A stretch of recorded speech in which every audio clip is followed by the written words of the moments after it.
Hey everybody, welcome back to my channel! If you're new here, my name is Madita, and today I felt like judging some book tropes. We all know that certain type of romance book tropes are superior, and some not so much. Some tropes I don't want to read about. And you will find out which in this video, because I will be tier ranking different tropes on a 5-tier ranker. But before I get into ranking my different tropes, I thought I'd show you the different tiers we have. Top of the notch is makes me giggle. This is what I imagine when I read these tropes. I lie in bed, I'm reading, and then I suddenly start giggling and kicking my feet in the air. Then I have to stop myself because I'm like, whoa, Madita, this is fiction. Those are the superior tropes. Next we have hot chocolate on a winter night. Now, these are the tropes that are comforting and warm and never get old. Those are the classics. Those are the ones that I'm like, I love reading about this. When I'm in a reading slump, I want to read a book with these type of tropes. So next we have the baby girl or love tier dedicated to the Are You Lost Baby Girl and Lift Your Hips For Me Love. Tropes in this tier are either a hit or miss. A hit, love. The pet name Love is a hit. On the other hand, the miss is the pet name Baby Girl. Next we have But You Did This For What, dedicated to the But You Did This For What. Why? Why not? But why meme?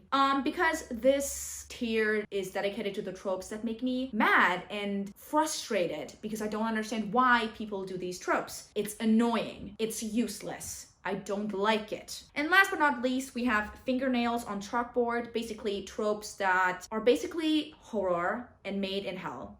I don't know why anybody likes these tropes. I don't understand. I will never understand, and I don't want to understand. You do you, I do me. We all have different opinions. Live, laugh, love, okay? Yeah, I think we can just get started with ranking these tropes. Teacher student. Well, we're starting off great already. This trope reminds me of Pretty Little Liars, and the only reason I ever liked this trope was because 12-year-old me watched Ezra and Arya fall in love. You know, and as I got older, I realized that this trope really isn't giving what it's supposed to give. It's very creepy, and the power dynamic is just off. And it's not a trope I really like to read about. It makes me cringe aggressively. I hate it. No, no, no, no, no. Anyways. Okay, the next one is already way better because Grumpy Sunshine makes me giggle. It doesn't even matter who's the grumpy person and who's the sunshine. The entire dynamic between them, the opposites attract, the cute little scenes, it's everything to me. Superior. And then the sunshine is always so sweet and funny, and the chemistry is always amazing, and so many other tropes usually come with Grumpy Sunshine. Like, I hate everyone but you, I totally adore you, I would sacrifice the world for you. Who wouldn't want somebody like that? It's just a perfect trope. Childhood friends to lovers. Hear me out. They have known each other their entire life. The chemistry is built on knowing the person. They were besties as a child. They went out and had fun and got ice cream, and as they got older, they were like, wait a second, maybe I like them more as a friend. And that is just so good because they have so many cute memories together. The characters usually have better background stories. And usually when there's a childhood friends to lovers book, we get flashback scenes and it's just super cute. I love childhood friends to lovers. Oh my god. Absolutely not. Absolutely not. Oh, it makes me shiver. Like, no, nor. I don't get it. You know? It's not even the pregnancy, it's the fact that it's accidental, and most of the times it's like this, okay? It's a one-night stand, right? Oh my gosh, I fell pregnant. And then they see each other again like 3 months later and she has a belly for some reason already. And then he's like, wait, you're pregnant? And then she's like, yeah. And he's like, we should be together for the child. For the child? I do not like it. Next, famous love. It's either Baby Girl or Love. That's the perfect tier for this because either of these books are amazing and it's like a singer falling in love with someone in the audience. It's very much One Direction fan fiction on Wattpad. You know, you're the person in the crowd reading a book. You're like, ugh, I don't want to be here. This is so stupid. But then somehow Harry Styles makes eye contact with you on stage and he's like, oh my god, I'm in love. And then he takes you backstage and he's like, hello, love. I absolutely love you. Like, I could feel the chemistry throughout the audience. It's either that or it's that in cringy. Next! Forced proximity. We don't even need to discuss this. Stuck in an elevator, stuck in a house in the middle of nowhere. There's a snowstorm and you have to stay together. Car ride and you're stuck together. It's just so good. There are so many different scenarios that this works with. And every single time I love it. Especially when they don't really like each other in the beginning and there's a bit of teasing and bantering going on. Oh! I giggle and scream in bed whenever I read about this stuff. I love it. I love it, okay? Single parent. I do love myself a single parent romance trope. It's just so good. The other person falls in love with them and then they are okay with there being a child and they usually love the child too. They're like, oh, they're so sweet. Like, I don't have a problem with you having a child. When in real life, a lot of the times that breaks a relationship. So this trope is indeed superior. No one can tell me otherwise. It's so comforting. I love it every single time. My favorite part about these books is when the child is like 4 or 5 and oh my god. And then they by accident call the love interest like mom or dad. The other person is like super shocked and starts crying because it's so sweet. And I'm like, I'm gonna start tearing up too because it's so sweet. It's so cute. I smile when I read this trope. Oh my god. Okay. Amnesia is like the Y tier. Why? I don't hate it, as in I won't read the book when this is the trope, but I get frustrated. I get mad because it's overdone. Yeah, I don't really have a lot to say about this trope. It's just there for some reason. No one knows why. Why is it there? It's always with a car crash too. Like they just had a fight and one person drives away and then the other person's in the car crash and then they wake up in the hospital and are like, who are you? And why? I like see you from the corner of the camera. This is definitely going in. My friend Lily called me on FaceTime, so now she's watching me film this YouTube video. Let's continue. Fake dating. Hot chocolate on a winter night. This is definitely a comforting trope because does it make me giggle? Not really. Some scenes in the books make me giggle, but not the trope. There's a difference. Fake dating is a classic, okay? We have some really good books like Honey Nisha's Guide to Fake Dating, Written in the Stars, The Love Hypothesis, The Upside of Falling, Take a Hint, Danny Brown. There's no surprises in this trope. We always know how it goes. It's like, oh, does he really love me? Do I love them really? Or is this all just fake? It always is the same, but it's always good. Ugh. The next is age gap. So, okay, so like what age gap are we talking about? Because if it's like 15 years, fingernails on chalkboard. If it's like 5, baby girl or love. So, we're gonna go baby girl or love because technically the baby girl one is the 15 years and the love is the 5 years. The baby girl part of this trope is she's 18 and he's 30. She's 16 and he's 30. Cough. The truth about tomorrow. Cough. It gets a bit too suspicious, too, creepy, creep, I don't like you, dirty, dirty, no. Next is Runaway Bride, and it's actually funny because I've never read a book with this trope, so I'm gonna leave it out probably. Sports romance. Okay, sports romance are a baby girl or love too. I know some people are gonna be like, what, why? Because sports romance books have a lot of misogyny very often. I'm not gonna name who, but we all know who I'm thinking about. And also, sports romances sometimes can be very cringy. Look at the Puck series by Helena Hunting. Again, he calls her the JJ, a beaver, or Cookie. That's definitely the baby girl part of this trope. But then the love part is The Friend Zone by Kristen Callahan, or the Hoop series by Kennedy Ryan. One of Us is Famous. Isn't this the same as a celebrity one? The Famous Love. I already explained it with the Famous Love one. It's the same thing. I hate, woo! Best thing to exist on this planet. I hate everyone but you. I want to be special. I want to feel unique. I want to feel like I'm the 1 in a million. Actually, 1 in 8 billion. Let's be correct here. I want to be that person for someone. They'll sacrifice the world for you. It's giving Aaron Warner towards Juliet. I'll be worshipped too. And I'll get all the presents in the world. They'll only spend money on me. I'm like a queen then. I love it. Getting everything you want. It's giving single child energy too. So I definitely love it because I'm not a single child. Sorry, siblings. Next is the Bodyguard Romance. And this is just comforting. We all know Twisted Games is good. 4-star read, really liked it. The energy is there, the protecting, saving another person, the, oh my god, are you okay trope, checking if somebody's injured. Those are all included with this trope. But then we also have the forbidden aspect of this because it's like, oh, I'm not allowed to date my employee. This is very unprofessional. Can we do this? We shouldn't do this. Oh, I love those scenes. The, I shouldn't be doing this. I shouldn't love you. Oh! I want more. Right person, not enough time. Does this mean someone is dying? Why? I don't want to cry. I want happily ever afters because the real world isn't all happily ever after candy, cotton candy, unicorns, and rainbows. It's not. Let's be honest. It's, not the thing I'm here for. It makes me want to throw my book across the room. It makes me want to burn my library, which is very painful, okay? So this is intense. This is really important. And I'm not exaggerating. Bad Boy, Good Girl. It's just a classic. Hot chocolate on a winter night. We love the I'm from the wrong side of the tracks. She's the good girl in town. Oh! And then the parents are like, you can't date him. He's not good enough for you. And she's like, no, I want to. I love him. He's also like a rebel and he like skips school. He rides a motorcycle. Ew, bully. Fingernails on chalkboard. This was also a trope I think I was supposed to love because of the influence of media, like Wattpad. Wattpad has a lot of bully romances, but I think as I grew up, I noticed this isn't really what I like to read. I'm gonna give you a great example.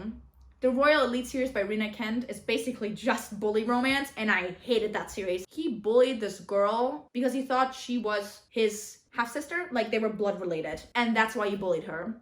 What? Why?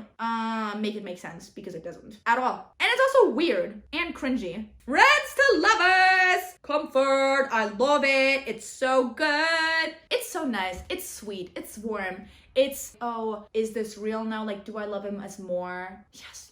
Friends to lovers is so good. And there's always jealousy involved. And jealousy in books is so good. Especially when one person makes the other one jealous with somebody else. Let me give you an example. You are best friends with somebody and you love this person, right? And you know that this person loves you, but he doesn't want to admit it. So you decide to dance with his best friend. So he's like, gets jealous and then goes to the dance floor and dances with you. Ooh, brother's best friend. Hit or miss, baby girl or love. Because it's baby girl if he says, I always saw you as a sister when you were younger. Weird dynamic, okay? Weird. You saw her as your sister and then you date her? Sweet home Alabama. You are weird and you're creepy. I don't like you. But then it can be love when it's forbidden. You always liked her. He always liked you. And you're like, can we be in this relationship? And then you usually date in secret so your brother doesn't find out. And then there's a cute scene where your brother is like, oh, you like my sister? And he's like, no, I love her. And it's like a really cute screaming love confession. That's amazing then, okay? Next! Good boy, bad girl. Makes me giggle. Oh, it's the best. This is where bad boy, good girl is, and then this is where good boy, bad girl is. Because it's just so good. He's a sweet golden boy, and then you're from the wrong side of the track. So good. Makes me giggle. Makes me giggle! Mafia. Why do we have a lot of baby girl or love in here? Because, I mean, okay. The book, like the movie this tier is inspired by is also Mafia. So it literally belongs here. Some Mafia books are weird, obsessive, noir, and too dark. And then some are good. Like the Dark Verse series by Romance. Check it out. Pretty good, honestly. That's a love. And everything else is baby girl. Because they all would also say baby girl and are you lost baby girl? That's like something all of these men say. Ooh, rhymes with benefits to lovers. There's a lot of teasing and bantering usually, and you can really see the chemistry develop. And there's always also jealousy. Oh, and we usually get this really cool scene where it's like, oh, you can't love me. Like, as soon as you fall in love with me, this is over. And then they're obviously fall in love, and then there's this is over scene. And, what a secret billionaire. Is it like this? You fall in love with a person, and then they turn out to be a billionaire in the end. So you love them for their personality. Have I read a book with this trope? No. Does this trope sound good? Yes. I feel like I would like books with this trope. I definitely would. So you're falling in love with somebody, and then there's a bonus scene and he's rich too? Yeah. I like this. Isn't Crazy Rich Asians Secret Billionaire? Yeah, it is. I did love that movie and I did love that book. Enemies to lovers. I mean, Aaron Warner and Juliet are enemies to lovers. Actor H.F. Brown is enemies to lovers. So good. The Wrath and the Dawn is enemies to lovers. So freaking good. It's superior. It's amazing. There's teasing, there's bantering, maybe even a screaming love confession. In fantasy, it's probably dagger to throat. There's lots of tension, lots of eye contact. But I think this is my favorite one. Forbidden love. Technically, enemies to lovers is also forbidden love. So understandable why this is up in the makes me giggle tier. But forbidden love is superior because it can be used for so many different things. Like bad girl, good boy, good girl, bad boy, enemies to lovers, brother's best friend. This is what I imagine, right? You're at a party with your love interest. You're sitting at a table with your friends and you see him standing on the other side and you're like, oh my God. You keep looking at each other and you know you two love each other, but no one else knows. A+, cherry on top. And then you keep making like hot eye contact. You're like, oh my God. The tension is real in this one.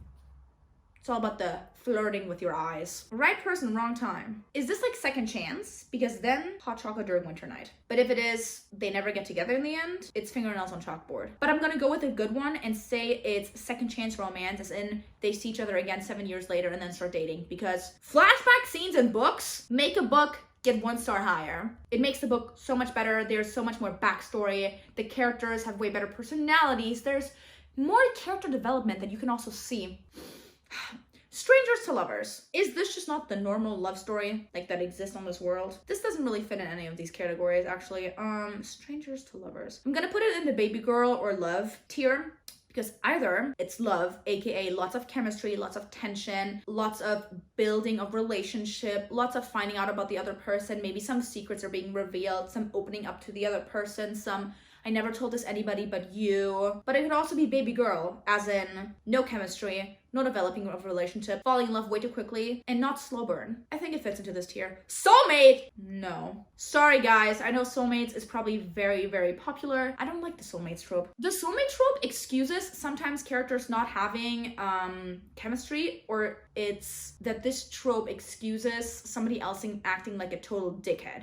And I don't like that. One bed, on the other hand, makes me giggle. Oh my god, it's usually they have to sleep in the bed, obviously, because of some mistake. Like, the hotel didn't get booked the correct room. There's not enough space anywhere. Ugh, it's so good. And then it's always like, oh my god, let me build a pillow wall in between. And then they somehow wake up in each other's arms. Ah! Like, they're always cuddling in the morning. And then, oh my god, depending on who's like POV it is, it's always I wake up and like I feel his hard body pressed against me, or like I feel her soft curves, blah blah blah. And then they always like scan the other person's face. It's like, oh, they're so beautiful and relaxed. I want to sleep with somebody in bed and then they wake up before me and then they describe me as the most beautiful person on this planet.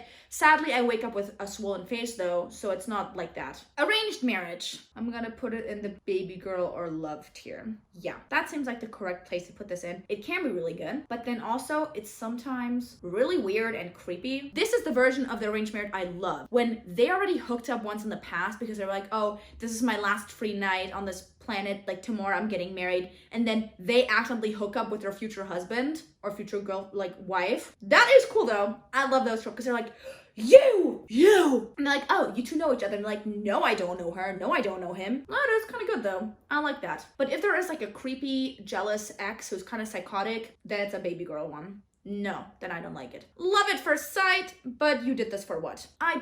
Sometimes love at first sight isn't described on the back of the book, so you never know. So sometimes I just read, I'm like, oh my, I wish I knew this. I would have never read it. And it just makes me frustrated because I'm definitely still gonna finish the book, but I'm still mad. Love at first sight? You know what love at first sight is? Falling in love with somebody's physical appearance. Where's the chemistry? Where's the falling in love with somebody for their personality? Where is the tension? Nothing is there. Where's the character development? Doesn't exist. Oh, slow burn on the other hand makes me giggle. Slow burn is the thing that makes a story good. First kiss at the 50% mark, 60, 70, 50, something like that. And there's more time for character development and chemistry and should I kiss her? Should I not kiss her? Should I kiss him? Should I not kiss him? And it's also in a lot of books that are forbidden love. So, superior. Royalty commoner. It's giving Barbie movie, The Princess and the Pauper. That's literally all I can think about right now. I don't think I've ever read a book with royalty and commoner. Have I? I don't think I have. That's kind of sad. But I feel like I would love it because I do love Bodyguard Romance. And Bodyguard often has to do with a royal if you look at Twisted Games. Right? Obviously, it's forbidden. You like are the princess and you go to the market like in secret and you see like someone baking bread and you're like, oh my god, who is this man? And you get their bread and you feel the chemistry right away. Love triangle. Why do I always like the character that they don't end up with more? It's always like that, and then the author always does something to ruin the character so that they end up with the other one. And it makes me mad, and I don't want to read it, and it makes me frustrated. Perfect example, The Summer I Turned Pretty. I was Team Jeremiah through and through book 1 and 2, and then that stupid thing happened in book 3, and I was like, Jeremiah would never do this. Never. He's possessed by a demon. This is not the Jeremiah I know and love. But then because of what he did, I obviously couldn't like Jeremiah anymore. So it had to be Conrad. I see all of you authors doing that. It's not okay. And it's just annoying. Someone always gets hurt. And if the person doesn't do something really bad, I will always feel really bad for the person in the love triangle that doesn't get the love. Friends to enemies to lovers. Actually, I think friends to enemies to lovers make me giggle, and enemies to lovers is just comfort. Because friends to enemies to lovers is even better than enemies to lovers. They have a backstory. Probably some secret being revealed. They hate each other because of something they did as a child. There's so much more tension and teasing and I know your secrets. Oh, you would never reveal them. Oh, yes, I would. Oh. It's so much better. Oh my god, this is the last trope because we're not doing Runaway Bride. At least we ended on a makes me giggle. I think that's a good thing, right? I like this ending of this tier of romance tropes. As you can see, there are a few I don't like, so don't ever ask me to recommend any of these books because I don't have any good recommendations. I think that makes a lot of sense. Yeah, but this was a lot of fun. I like being judgy. I like ranking books. I like ranking anything, actually. Anyways, thank you all for watching me rank different romance tropes. I hope you enjoyed this video. And if you did, you can give it a thumbs up. And if you want to see more of my content, you can subscribe. If you have any other tropes that weren't in this tier that you want me to rank, you can just comment and I'll like name the tier I'll put it in. And if you have a different opinion on these, tell me yours. Make sure to like, comment, and subscribe. Yes, do that. Like, comment, subscribe. Turn on that notification bell. But yes, have a great day, evening, night, morning, whatever time zone you're in. I hope you're enjoying yourself. Read a book. You know what? Read Take a Hint, Danny Brown, because it's Grumpy Sunshine and Fake Dating. Or read Tweet Cute. It's kind of rivals, enemies to lovers, but it's really good. Read The Worst Best Man, because this book is enemies to lovers. Actually, it's more like friends to enemies to lovers, kind of. It's forced proximity, so good, and it's one bad trope. It's 3 amazing tropes, okay? Definitely read it. Again, thank you so much for watching this video. Have a great day, happy reading, and see you next time. Bye!